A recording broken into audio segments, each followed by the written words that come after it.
Hey guys, it's Mark with Vilestock Productions, and I'm on my 6th month of vegan diet journey. I couldn't tell you the exact day because I haven't kept track of days.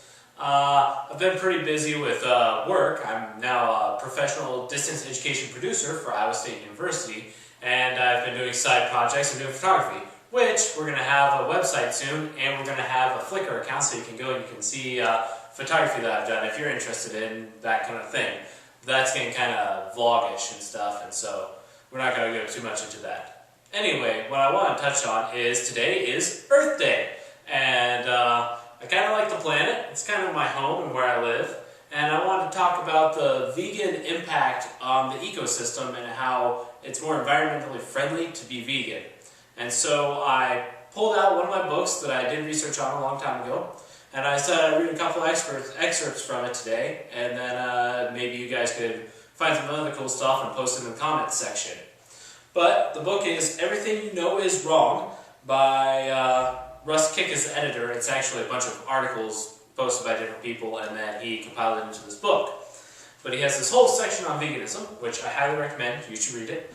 But he has this part that's environmental reasons to be a vegan. And one of the big things he touches on is he has this section that just gives numerical facts. And so this one is 12 pounds of grain is how much it takes to produce 1 pound of beef. But with that 12 pounds of grain farmed by farmers using up water, polluting the environment by using tractor equipment and other farm equipment, you could create 8 loaves of bread or 24 plates of spaghetti. So basically, with all that effort you're making, you can either make 1 pound of hamburger or 24 plates of spaghetti. Not to mention that could feed a whole lot more people, right? So, if the meat for that hamburger that you just ate came from a rainforest, roughly 660 pounds of living matter is destroyed. This includes between 20 and 30 different plant species, over 100 insect species, and dozens of reptiles, birds, and mammals. 1 pound of hamburger requires 2,500 gallons of water. That same 2,500 gallons of water could be used instead to create 50 pounds of fruits and vegetables. So instead of using 2,500 gallons of water for 1 pound of beef, you can make 50 pounds of fruits and vegetables, which could feed way more people, is far more environmentally friendly, because you have to think, after that water is used, it causes more water pollution, because it has to go through our systems. It takes more energy to pump the water, and then it takes more energy still to purify the water after it's been used to raise the livestock and it's gone through all that system. So, 50% of all water consumed in the U.S. is used to grow feed and provide drinking water for cattle and other livestock.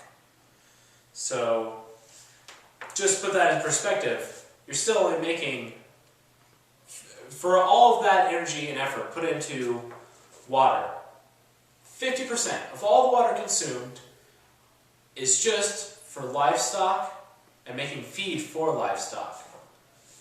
So when you think about it, you have places like Texas that'll have a drought, and then they'll have water shortage, and you're limited to just a few gallons per day. Then it's just obscene how much water is being used to feed animals when it can be used for people. In places like Africa, they'll go a week and they'll have just a little over 2 or 3 gallons of water to go through per person. Now, here on a planet where a child starves to death every 2 seconds, 14 times as many people could be fed by using the same land currently reserved for livestock raising. Now, that isn't necessarily strictly an environmental fact, but if you think about it, that is taking what resources we have, consolidating to the most efficient use, which is really what being green is all about, is making everything more efficient. Reduce, reuse, recycle. So what we're doing when we make it so that we're having more vegans, so more people are eating, we're having better use and more efficiency, and we're reducing the use of our environment to create food for people.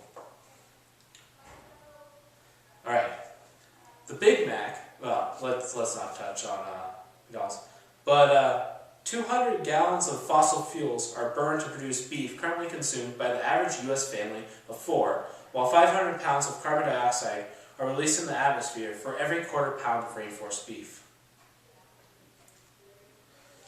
The standard American diet, which means you're eating meat, probably copious amounts, over 100 grams per day, usually in animal form, is polluting the planet at an alarming rate. A 1997 Senate report declared that every year U.S. livestock produces 10,000 pounds of solid manure for every citizen. In Central California, Pamela Rice explains, 1,600 dairies produce the feces and urine of a city of 21 million people. This is a problem from coast to coast as surplus cow sludge is seriously polluting waterways. Thanks in large part to runoff from animal agriculture, the Environmental Protection Agency has found 700 different pollutants in the U.S. drinking water. So, I could keep going on, but it starts to get into a little bit higher facts rather than to the real sharp stuff, like 1 pound of beef is equal to 12 pounds of grain, which is equal to 8 loaves of bread or 24 plates of spaghetti, or 2,500 gallons of water for just 1 single pound of beef, when you can make 15 pounds of fruits and vegetables. Anyway, what I want to get my point out is that being vegan is much more environmentally friendly than having the standard American diet. And so, with that, I want to close talking about veganism and vegan diet journey. And I wanted to stop for just a second and talk about the show that I'm going to be starting up on the side, also with Vegan Diet Journey, which they're both going to be spaced out, so they'll be weekly shows, and they're going to start up during the summer. Is I'm going to take the summer and I'm going to start doing these different lifestyles and adventuring with different ideas and radical ideas that people do. And one of the things is I'm going to try to go more and more green, and I'm going to try a minimalist lifestyle, and even one of them is I'm going to try that crazy thing where people sleep in a hammock.